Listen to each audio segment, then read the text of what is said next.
YouTubers जिनकी एक video से दूसरे यूट्यूबर के करियर में बहुत बड़ा इम्पैक्ट पड़ा और इस लिस्ट में पहला नाम है पीपॉय का, जिनकी इमेज में बहुत बड़ा दाग लगा जयेश के सिर्फ एक लाइव स्ट्रीम से। अबे अंकल अपना काम कर, समझा? अपना काम कर, ठीक है अंकल? तभी तो तेरे को इतना रोना आ रहा है ना, क्योंकि उसकी वीडियो पे व्यूज आ गए। अभी अगर उसकी वीडियो पे व्यूज नहीं आ रहे तो तू यहाँ पे आता अपनी कटोरी लेके मेरे को बता दे। You are 45 years old, jealous of a 23-year-old girl. I have nothing else to say. तो 9 अप्रैल को रिबेल कट ने एक वीडियो अपलोड करी जहां उन्होंने बताया कि इन कंट्रोवर्सी के दिनों में उनके साथ क्या क्या हुआ, उन्हें कितनी थ्रेट्स मिली, उनकी फैमिली को कितना ज्यादा हेट मिला, और ये सारी चीजें बताते हुए वो काफी इमोशनल भी हो जाती है। I just felt so bad reading that. लेकिन उसके अगले दिन ही पीपॉय एक वीडियो अपलोड करते हैं जहां वो अपूर्वा के रोने को विक्टिम कार्ड प्ले करना बोलते हैं और इन सारी चीजों को ड्रामा बताते हैं। इतना ही नहीं, अगले दिन वो एक और वीडियो डालते हैं जहाँ पे वो एलिजिडली फेक स्क्रीनशॉट को दिखाते हैं जिसमें अपूर्वा किसी को अब्यूज कर रही होती है, और इसमें पीपॉय का कहना होता है कि जब तुम खुद दूसरों से ऐसे बात कर रहे हो तो जब तुम्हारे साथ सेम चीज हो रही है तो तुम भी उससे झेलना सीखो। अब पीपॉय के इन्हीं ओपिनियन से काफी सारे लोग डिसएग्री कर रहे थे और उन्हीं में से एक और यूट्यूबर जयेश भी थे, जिसके बाद वो अपने चैनल पे लाइव आए और अब्यूजिव वर्ड के साथ काफी ब्रूटली उन्होंने पीपॉय को जवाब दिया। दोस्त बोल रहा था तू इस वीडियो के स्टार्टिंग में, अब बोल रहा है कि मैं नहीं मानता कि ये सही है। बताया कि कैसे वो अपूर्वा को लेकर मल्टीपल जगह यहाँ पे गलत है, एंड मेरा भी पीओवी यहाँ पे यही है। भले अपूर्वा यहाँ पे नाटक कर रही हो, उसने ड्रामे करे हो, उसने विक्टिम कार्ड खेला हो, बट इस कंट्रोवर्सी के दौरान उसके साथ क्या क्या हुआ, उसे कितना हेट मिला, वो हम सब ने देखा है, हम सब उस चीज के विटनेस है। तो हम इस चीज को डिनाई नहीं कर सकते, और किसी को भी पता है इस लेवल का हेट मिलेगा तो उसकी मेंटल स्टेट 100% खराब होगी। तो ये सब जानते हुए फिर ये सब कहना कि वहाँ पे विक्टिम कार्ड खेल रही है, वो तो डिजर्व भी करती थी, वो तो खुद ऐसी है, ये सब मुझे कहीं से भी जस्टिफाई नहीं लगा था। एंड आई थिंक बाकी लोगों का भी सेम ही ओपिनियन था, इसलिए जयेश ने यहाँ पे लाइव स्ट्रीम करी। एंड उसके बाद अर्पित बाला, ग्लोकस, इन्होंने भी पीपॉय के ऊपर वीडियोस बनाई। प्रखर वाले टाइम से ही मेरे को ये आदमी ग्रिफ्टर लगता था भाई, एक नंबर का ग्रिफ्टर है ये आदमी। अंकल ये जोक था फॉर योर इन्फॉर्मेशन। एंड इनकी वीडियोस से पीपॉय को इतना हिट मिला कि फाइनली उन्हें एक और वीडियो डालनी पड़ी जहां उन्होंने अपनी सारी गलती को एक्सेप्ट करा। But at the same point of time yes, मुझे ये बताना चाहिए था कि ये स्क्रीनशॉट फेक भी हो सकता है। वो स्क्रीनशॉट फेक है, जेन्युइन है, ये तो अपूर्वा ही बताएंगे, और उन्होंने बोला है कि ये फेक है, तो आई वुड टेक इट कि भाई ठीक है वो स्क्रीनशॉट फेक होगा, which means that I was wrong, so I accept my mistake. Dhiru Monchek जो काफी फेमस रोस्टर है, लोगों को इनकी वीडियोस काफी पसंद आती है, बट दूसरे यूट्यूबर अजूस ने धीरू पे ये एलिगेशंस लगाए कि धीरू की तुम जिन वीडियो को देख के हंस रहे हो वो वीडियो कॉपीड है आदित्य मोचा और मेरे से, जिसमें अजूस के थंबनेल से लेकर वीडियो की स्क्रिप्टिंग सब वहाँ पे कॉपीड है। और फिर भी धीरू मॉन्चेक के उस वीडियो पे 2.7 मिलियन व्यूज आए, बल्कि अजूस जो कि उसका ओरिजिनल क्रिएटर था उसके सिर्फ 4 लाख व्यूज गए। और इसी गुस्से में अजूस ने बैक टू बैक धीरू मॉन्चेक के ऊपर 5 वीडियोस बना दी थी। 5 दिसंबर 2020 को धीरू मॉन्चेक ने रियाज अली को रोस्ट करते एक वीडियो डाली, जिसको लेके अजूस ने यहाँ पे क्लेम करा कि इस वीडियो के काफी सारी पंचलाइन मेरी वीडियो से कॉपीड है, और इस चीज के उन्होंने प्रूफ्स भी दिखाए। एक तो यार तुम साला पहले अपना जियो का रिचार्ज जो तुम्हारा एक्सपायर हुआ है इसमें रिचार्ज कराओ 399 रुपए का। अगला ऐसा लग रहा है जैसे 20 KB पर सेकंड की स्पीड से लाइव गया हो। 6 नेट तक पड़वा भाई, सारा का सारा पैसा अपने बाल और मेकअप में खर्च करना है क्या? You like my music? हक दिया ना, एक शब्द समझ में नहीं आ रहा। ये जो तुम जियो के 128 kbps पे लाइव जा रहे हो ना जस्टिन बीबर के साथ, लाइव जाने से पहले रिचार्ज करवा लेता, क्योंकि तुमने अपना सारा डेटा तो फिल्टर डाउनलोड करने में और हेयर मेकओवर की वीडियोस देखने में ही उड़ा दिया। You live in India right now? Yeah, I live in India, Bombay. Bombay? Yeah, Bombay. Bombay? Bombay. Bombay ले। और जस्टिन बीबर को हिंदी आती तो साला ऐसे बोलता सीधे। Yeah, I live in India, Bombay. I live in Mumbai. Mumbai लेगा Mumbai. Crazy thing is going on. Crazy. भाई कितने शब्द हैं, कितने ही शब्द हैं to explain the situation of COVID in India. Of, abysmal, diabolical, terrible, unfortunate, dreadful, appalling के बैड ही बोल देता। The situation of COVID in India is bad. Bad काफी था, व्हाट इज क्रेजी। यास के एक्सप्रेशन देख के साफ समझ में आ रहा है कि वो थोड़ा सा नर्वस है, उसके पास वर्ड्स नहीं है, मतलब समझ नहीं आ रहा क्या बोलूं, लेकिन फिर भी यार crazy things going on. Bad बोल देता, हॉरिबल कंडीशन बोल देता, कंडीशन नॉट गुड, ऐसे करके कुछ भी बोल देता। एंड इसको लेकर धीरू मॉन्चेक ने कोई रिस्पॉन्स नहीं करा, जिसके बाद अजूस ने 5 वीडियोस तो बनाई, साथ ही साथ 2 डिस्ट्रैक्ट भी बनाए, जिसमें से एक डिस्ट्रैक्ट के ऊपर रैपर कृष्णा ने भी रिएक्ट करा था। अब उस टाइम वैसे अजूस के सब्सक्राइबर्स काफी कम थे, लेकिन फिर भी उन वीडियोस का इन्फ्लुएंस काफी ज्यादा था, जिसके चक्कर में धीरू मॉन्चेक की इमेज में काफी फर्क पड़ा था। YPM Vlogs, I think he was the first YouTuber जो यूट्यूब के ऊपर कार रेंटल को लेकर एक्सपोज हुआ था। एंड लक्ष्य चौधरी थगेश गट्सी लड़का जिसने YPM के ऊपर 15 वीडियोस बना दी थी। एंड और भी रोस्टर जिन्होंने YPM की इन सारी चीजों को पॉइंट आउट करा था और उसके बाद YPM की क्रेडिबिलिटी खत्म हो गई थी। अब YPM Vlog का पूरा कंटेंट लग्जरी लाइफ के अराउंड ही रिवॉल्व करता था, लाइक दुबई घूमना, महंगी महंगी गाड़ियां खरीदना, शो ऑफ करना। इन शॉर्ट लोगों से यूट्यूब का सुनियो भी बोलते थे। बट यहाँ पे कुछ फिशी था, क्योंकि जितनी जल्दी YPM की गाड़ी आती थी उतनी ही जल्दी वो गाड़ी उसके व्लॉग से गायब भी हो जाती थी। लाइक गाड़ी आई, 10-20 वीडियोस बनी एंड उसके बाद सब गायब। तो इसी चीज को पॉइंट आउट करते हुए काफी सारे यूट्यूबर्स ने YPM के अगेंस्ट में वीडियोस बनानी शुरू करी। काफी यूट्यूबर्स ने तो नंबर प्लेट के थ्रू रियल ओनर का भी पता लगा लिया था एंड वहां से एक्सपोज करा। एंड यूट्यूबर्स ने ये चीज भी पॉइंट आउट करी कि कैसे YPM हर वीडियो में क्लिकबेट करता है। खुद से साफ करी मैंने अपनी निंजा कवासाकी H2 मेरा, ठीक है, कहीं इसने हाथ तक नहीं लगाया अपनी बाइक को साफ करने वक्त, दूसरों से साफ करवा रहा है पूरी वीडियो में और लास्ट में जाके पाव भाजी पेल रहा है और बाकी दुकानों की प्रमोशन कर रहा है। कैसे उसकी वीडियो स्क्रिप्टेड होती है। ये तो 4 सीटर है। नहीं यार, यही है। ये तो सुपर कार तो 2 सीटर में होगी ना। कोई और कार थोड़ी है, कोई और कार दे दो यार। तो गाइस अब हम करने जा रहे हैं हमारी मेन कार रिवील। सो ये है अपनी कार, चलो। चप्पल के बराबरी तो औकात है इनके सामने गाड़ी की है। फाइनल टाइम पे अगर गाड़ी पसंद नहीं आई तो दूसरी ले ली खड़ी खड़ी वहीं के वहीं पे। भाई मैं तो बावला हो गया, मेरी तो आंखें फटी की फटी रह गई। कैसे वो व्यूज के लिए अपने ड्राइवर अंकल को एक्सप्लॉइट करता है। तो जैसे ही वो आ जाएगा उसको मैं पूरा ऐप को खोल लूंगा, उसमें डाल दूंगा इसको एंड फिर मैं खिलाऊंगा इसको अंकल को। अपने बाप की उम्र के बंदे पे प्रैंक कर रहे हैं, वो भी जोलो चिप्स खिला के। इन्हीं वीडियोस के चक्कर में YPM की जो क्रेडिबिलिटी हुआ करती थी, जहां उसे लाखों में व्यूज आया करते थे, आज वो सब खत्म हो चुकी है और उसका चैनल ऑलमोस्ट डेड हो चुका है। विवेक बिंद्रा, जिन्हें लोग अपना गुरु बताया करते थे, जिनकी काफी अच्छी खासी रेपुटेशन हुआ करती थी, वो सब खत्म हो गई सिर्फ एक वीडियो के चक्कर में। 11 दिसंबर 2023 को संदीप माहेश्वरी ने बिग स्कैम एक्सपोज के नाम से वीडियो अपलोड करी, जहां ऑडियंस में से 3 लोगों ने बताया कि उन्होंने 35 से 50 हजार रुपए लगाकर एक बहुत बड़े यूट्यूबर का ऑनलाइन बिजनेस कोर्स खरीदा, ये सोचकर कि हम भी बिजनेस करना सीख जाएंगे। बट खरीदने के बाद पता चला कि उसके अंदर बताया यही जा रहा था कि तुमने कोर्स खरीद लिया, अब तुम इस कोर्स को आगे बेचो और कमीशन के थ्रू पैसा कमाओ, यही है बिजनेस। इन शॉर्ट एक MLM प्रोग्राम था।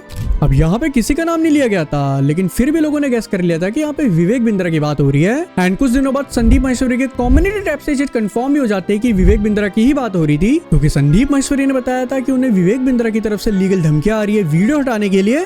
एंड 18 दिसंबर को विवेक बिंद्रा ने खुद इस चीज के ऊपर 2 घंटे की वीडियो डाल दी थी, जहां उन्होंने बताया कि उन्होंने कितने लोगों की मदद करी है, कितने लोगों को एम्प्लॉयमेंट प्रोवाइड करी है। हाँ, इस स्कैम से इस चीज का कोई लेना देना नहीं था, लेकिन फिर भी उन्होंने ये चीजें बताई। साथ ही साथ उन्होंने बताया कि हमने कोई स्कैम नहीं करा। जिस कोर्स की संदीप माहेश्वरी बात कर रहे हैं वो कोर्स हम पहले ही बंद कर चुके हैं, क्योंकि उसमें थोड़ी बहुत मिस सेलिंग हुई थी और जब हमें इस चीज का पता लगा तो हमने उस प्रोग्राम को ही हटा दिया। एंड संदीप माहेश्वरी को उन्होंने ये भी बोला कि हम दोनों सोशल मीडिया में लाइव आते हैं, तुम मेरे से जो क्वेश्चन पूछना चाहते हो वहां पूछना, मैं तुम्हें लाइव जवाब दूंगा। बट संदीप माहेश्वरी इस चीज को लेकर कुछ नहीं बोलते, उल्टा वो अपने चैनल पे एक और वीडियो डालते हैं जहां वो विवेक बिंद्रा के इस चीज को स्कैम बता देते हैं। एंड मैक्सिमम लोग यहाँ पे संदीप माहेश्वरी के साइड थे, क्योंकि और भी लोग उठ के आ गए थे जो ये क्लेम कर रहे थे कि उनके साथ भी सेम स्कैम हुआ है। कुछ भी बदलाव नहीं हुआ, 1 लाख से 5 लाख का झांसा दिया इन्होंने और हमारे साथ बहुत बड़ा फ्रॉड हुआ, धोखा हुआ। तो विवेक बिंद्रा की यहाँ से रेपुटेशन तो खराब हो ही रही थी, लेकिन इसी बीच फिर एक और न्यूज निकल के आती है कि विवेक बिंद्रा ने अपनी वाइफ को फिजिकली असॉल्ट करा है, जो कि काफी ज्यादा शॉकिंग थी, क्योंकि ये तो चलो बिजनेस पर्सपेक्टिव से था, लेकिन एज अ ह्यूमन भी लोगों ने काफी बढ़िया समझते थे। एंड जब ये न्यूज आई तो लोगों का पूरा परसेप्शन चेंज हो गया और जो बच्चे कुछ लोग थे वो भी संदीप माहेश्वरी की साइड हो गए। एंड इसी चीज को लेकर विवेक बिंद्रा की रेपुटेशन में बहुत बड़ा दाग लगा, जिसकी शुरुआत संदीप माहेश्वरी की सिर्फ एक वीडियो से हुई थी। सौरभ जोशी, जो एक छोटे यूट्यूबर से इस तरह एक्सपोज्ड हुए कि उनके कमेंट सेक्शन में आज उसी यूट्यूबर का नाम गूंज रहा है।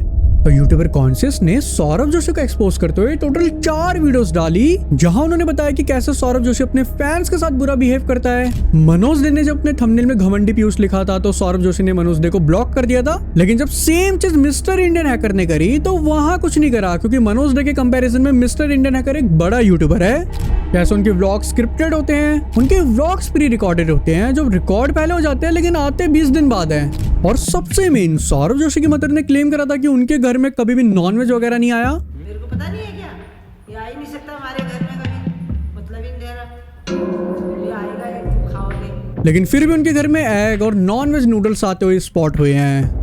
अब टू बी ऑनेस्ट, इनमें से काफी सारे पॉइंट्स मुझे वैलिड नहीं लगे। अब किसी बंदे को रोज वीडियो डालनी है तो वो कहीं तो दिमाग लगाएगा, तो प्री रिकॉर्डेड कर रहा तो उसकी स्ट्रेटेजी है, उसका दिमाग है, वो इसमें गलत क्या है। ऑल अगर तुम्हें इसके ऊपर सेपरेट वीडियो चाहिए तो कमेंट में बता देना, मैं प्रॉपर रिसर्च करके बना दूंगा। बट स्टिल इन पॉइंट से सौरभ जोशी की क्रेडिबिलिटी पे काफी फर्क पड़ा। उनके कमेंट सेक्शन में कॉन्शियस का ही नाम गूंज रहा था, जिसके बाद सौरभ जोशी को खुद कॉन्शियस को इंस्टा पे डीएम करना पड़ा, जहां वो यही बोल रहे थे कि मैंने तेरा क्या बिगाड़ा है, तू मेरे पीछे क्यों पड़ा है, और जेल भेजने की भी धमकी दी और कॉन्शियस को 2 करोड़ का लीगल नोटिस भी भेजा। एंड उसके कुछ दिनों बाद ही सौरभ जोशी स्क्रिप्टेड ब्लॉग को लेके खुद ही एक्सपोज हो जाते हैं। वो अपने ब्लॉग का बिहाइंड द सीन का एक छोटा बार ट्रिम करना भूल जाते हैं। अब हो गई थी। सही है, चाटने वाला करना, चाटने वाला क्या, ये देखो चाट के खा रहे हैं, तो इसको ज्यादा ही पसंद आ गई है। जिसके बाद लोगों के मन में और बैठ गया कि इसके ब्लॉग तो स्क्रिप्टेड ही होते हैं। एंड उसके बाद कॉन्शियस के 10,000 से 1 लाख सब्सक्राइबर्स और सौरभ जोशी को हिट दोनों मिलना शुरू हो गया। टेक बर्नर, जिनकी टेक इंडस्ट्री में बहुत अच्छी रेपुटेशन थी, लेकिन यूट्यूबर की सिर्फ एक वीडियो से वो सब खत्म हो गई। 15 नवंबर 2024 को टेक बर्नर ने अपना प्रोडक्ट एनार्क वॉच लॉन्च करी, जिसकी उन्होंने वीडियो बनाई, जहां उन्होंने उस वॉच की पूरी जर्नी को डॉक्यूमेंट करा। उन्होंने बताया क्या क्या अप्स एंड डाउन्स आए, कितनी प्रॉब्लम्स आई, लेकिन उसके बावजूद भी हमने फाइनली इस प्रोडक्ट को बना लिया है। ये भी बताया कि इस प्रोडक्ट को हम क्यों बना रहे हैं, कैसे दूसरे लोग चाइना से माल उठाते हैं, अपनी ब्रांडिंग चिपकाते हैं और इंडिया में बेच देते हैं, लेकिन हम सारे चीज बेस्ट कर रहे हैं। इवन इसका डिजाइन भी लंदन की एजेंसी से करवा रहे हैं। इन शॉर्ट बोलो तो यहाँ पे इमोशनल मार्केटिंग करी, जिसमें वैसे कुछ गलत नहीं है, बट प्रोडक्ट लॉन्च होने के बाद इसको लेके लोगों के काफी मिक्स्ड रिव्यूज आए। काफी लोगों को इस चीज में काफी कमियां लगी। एज ऑफ राइट नाउ तो मैं इसको बाय करने के लिए आपको नहीं बोल सकता भाई। मतलब बहुत सारी चीजें जो क्लेम की गई है वो अभी इसके अंदर चलती नहीं है। थोड़ा सा समझदारी दिखाते हुए मैं चुप रहना प्रेफर करूंगा, because if I say then I can't filter much. And उन्हीं चीजों को बताते हुए एक और यूट्यूबर रोहित राजगुप्ता ने एक वीडियो अपलोड करी, जहां उन्होंने दिखाया कि कैसे इस वॉच के अंदर कितने सारे बग्स हैं, ये वेट में कितनी हैवी है, डेटा एक्यूरेसी में कितनी पीछे है, और एनार्क का जो ऐप है वो WBP नेम की चाइनीज ऐप की कॉपी है, और उनके ऐप के अंदर चाइनीज कंपनी SDK इंटीग्रेटेड है। लेयर्स वाली ऐप 100% कॉपीड वर्जन है इस एपेक्स वेयर वाली ऐप की। थोड़ा सा स्क्रॉल करने के बाद आई गेट टू नो कि इस ऐप में third party SDK companies integrated है। मैंने बोला मेरी वॉच फंक्शन नहीं कर रही ठीक से, उधर से रिप्लाई चाइनीज में आता है। इन शॉर्ट रोहित ने यहाँ पे इसे चाइनीज वाइट लेबल प्रोडक्ट बता दिया था। इन्होंने भी सेम चीज करी है, चाइना से माल उठाया, अपनी ब्रांडिंग चिपकाया और यहाँ पे बेच रहे हैं। एंड रोहित की इस वीडियो के बाद टेक बर्नर को काफी ज्यादा बैकलैश मिला। काफी सारे बड़े यूट्यूबर्स भी रोहित राज के सपोर्ट में थे। रोहित भाई जो है हमारे मतलब स्टूडेंट हैं यार, और जो पूरा ये लीगल का पंगा वगैरह मन तो कहता है एक बार की वीडियो में लगा दो, फिर देखते हैं कौन लीगल डालता है, हम भी देख लेंगे फिर। एंड रोहित की उस वीडियो ने टेक बर्नर की इमेज पे काफी बड़ा इम्पैक्ट डाला था, जिसके बाद टेक बर्नर ने उस वीडियो को टेक डाउन करवा दिया था। टेक बर्नर ने अपने डिफेंस पे भी बात रखी, बट लोगों ने उनकी नहीं सुनी, क्योंकि टेक बर्नर ने जब रोहित की उस वीडियो को टेक डाउन कराया था तो वहीं सारा खेल खराब हो गया था। गौरव जोन, इसे मैंने लास्ट में इसलिए रखा क्योंकि सबसे ज्यादा इम्पैक्ट इसी के करियर में आया था। 25 मार्च 2019 को एंडी गुजर ने गौरव जोन को एक्सपोज करते हुए एक वीडियो अपलोड करी। एंड यहाँ एंडी गुजर ने सिर्फ एलिगेशन नहीं लगाए, उन चीजों के प्रूफ्स भी दिखाए। लाइक बताया कि गौरव जोन कैसे मुंबई के निखिल से जेलस होता था। गौरव जोन ने जब यूट्यूब क्विट वाली वीडियो बनाई थी कि मैं डिप्रेशन के चक्कर में यूट्यूब छोड़ रहा हूँ, एंड फिर टेक्निकल गुरुजी ने गौरव जोन को लेकर एक स्टेटमेंट पास कर दी थी कि दबा हुआ चैनल, जिसके बाद इन दोनों के बीच कंट्रोवर्सी हो गई थी। एंड फिर गौरव जोन ने प्रूफ के लिए हॉस्पिटल रिपोर्ट भी दिखाई कि मैं सच में डिप्रेशन में हूँ। एंड इसी चीज को लेकर एंडी गुजर ने रिवील करा कि वो सब ड्रामा था, उसने रिपोर्ट भी नकली बनाई थी और वो सब वो व्यूज के लिए कर रहा था। तो वो वाली जो YouTube क्विट वाली वीडियो थी, उसको देखते ही मैंने इसको कॉल करा। अब मैंने इसका रियलिटी चेक करने के लिए सीधा कॉल करते ही ये बोला कि यार एक्टिंग तो बहुत तगड़ी करी है, बहुत तगड़ी। लेकिन इसके पता है बोल क्या थे, अरे यार 5-1 लाख सब्सक्राइबर करने हैं, जल्दी जल्दी चैनल की ग्रोथ ढीली हो गई, ये इसके शब्द थे। कैसे जब 2019 में पुलवामा अटैक हुआ था तो गौरव जोन ने वहाँ हुए शहीद जवानों के लिए एक फंड रेजिंग लाइव स्ट्रीम करी, जिसमें जो भी पैसा सुपर चैट के थ्रू आया था, जो गौरव जोन को डोनेट करना था, वो डोनेट करने की जगह गौरव जोन ने सारा खुद ही रख लिया। तो इनको एग्जैक्ट पता चल जाएगा किसी के पैसे आ गए। हाँ, वो तो देखो पेटीएम वाले आपके सामने रहेंगे कि इतने पैसे आ चुके हैं पेटीएम से। वो तो मेरे को ही पता चला है, पब्लिक को नहीं पता चलना चाहिए भाई। पब्लिक को क्या? पब्लिक को नहीं पता चलना चाहिए। अब ज्यादा अमाउंट आया, मैं भाई 1-1.5 लाख अपने अकाउंट से कैसे डाल दूंगा भाई। कैसे जब इंडिया में ट्रेन 18 लॉन्च हुई थी, एंड उस ट्रेन को रिव्यू करते हुए एक व्लॉग बनाना था, जिसके लिए एजेंसी ने फ्लाइंग बीस्ट को चूज करा, जिसको लेके गौरव जोन को काफी गुस्सा आया और फिर वो फ्लाइंग बीस्ट एंड उनकी फैमिली को उल्टा सीधा बोल रहे थे। वो बंदा मेरा व्लॉग बनवा रहा था पहले, और उसने उसको पीछे से अंटे में ले लिया और अपना बनवा लिया। वो हर व्लॉग में अपनी बीवी आ रही है, मेरी बीवी ने मेकअप नहीं करा, कैसे गौरव जोन की एक यूट्यूब एम्प्लॉय से जान पहचान थी जो एक सोशल मीडिया एजेंसी के साथ भी जुड़ा था और उसी के थ्रू गौरव जोन अपनी वीडियो को ट्रेंडिंग पेज में लेके आता था। किसने मतलब पेड़ है या फिर जुगाड़ खाते से?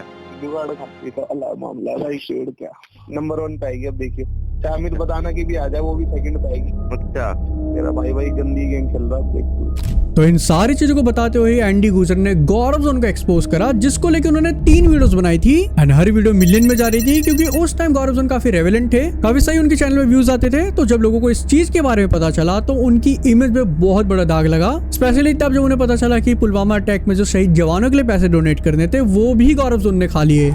एंड उसके बाद गौरव जोन एक एक करके काफी सारी कंट्रोवर्सीज में आते रहे, काफी सारे अपने दोस्तों से एक्सपोज्ड हुए, काफी बार उन्हें जेल जाना पड़ा एंड आज के टाइम उनकी पूरी रेपुटेशन खराब हो चुकी है एंड ना ही आज के टाइम वो रेलेवेंट है।